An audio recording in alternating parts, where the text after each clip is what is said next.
More than 30 Russian warships are off Ukraine's southern coast for large-scale military exercises on the Black Sea. The drills go until February 19th and come amid fears Russia is preparing to invade Ukraine.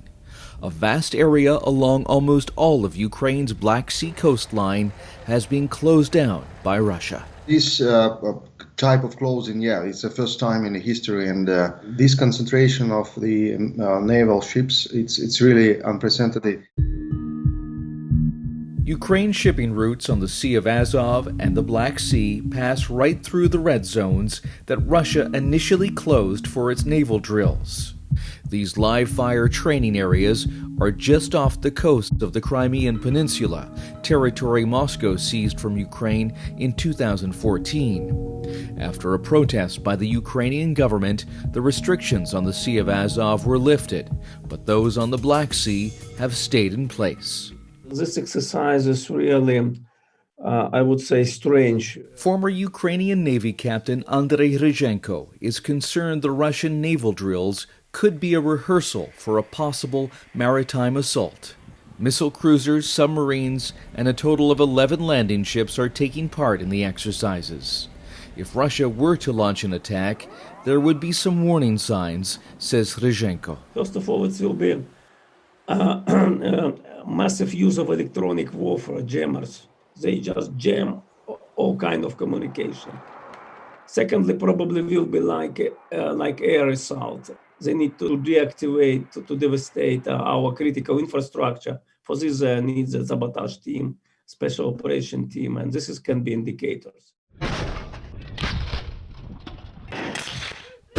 According to the United States, Russia has also amassed around 130,000 troops on Ukraine's eastern and northern borders and could attack at any time, something Moscow denies.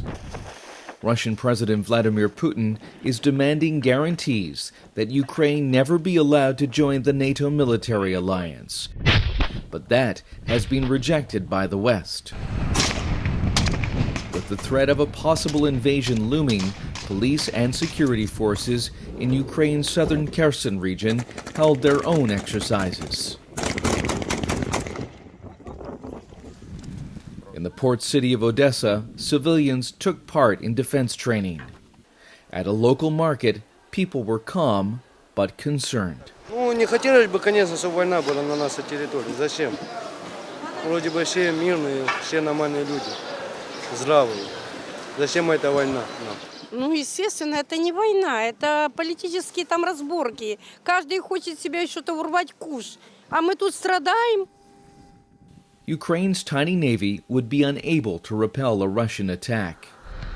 Ukrainian Coast Guard boats patrol the waters along the Black Sea coastline and monitor cargo vessels that are able to sail through a narrow lane that remains open. Торговельні судна мають обходити оголошені райони закритими і, відповідно, ускладнює потрапляння вантажів і перехід суден з порта в порт. Звісно, це накладає певний відбиток на загальну навігацію, але саме це і є ознакою гібридної війни. Maritime trade is vital to the Ukrainian economy. 60% of the country's exports, like wheat and steel, are shipped through the Black Sea.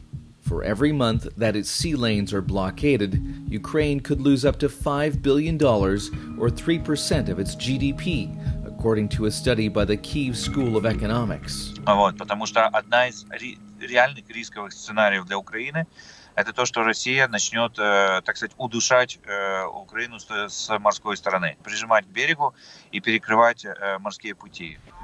Moscow has rejected accusations that shipping would be impacted by its naval drills.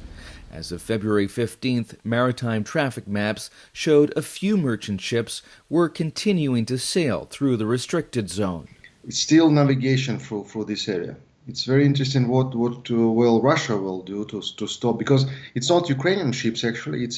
It's international ships. It's ships by international companies. Nevertheless, Ukraine has advised airlines to avoid the airspace over the Black Sea. And even if Russia decides against an invasion, it could still squeeze Ukraine's economy by disrupting its Black Sea trade routes.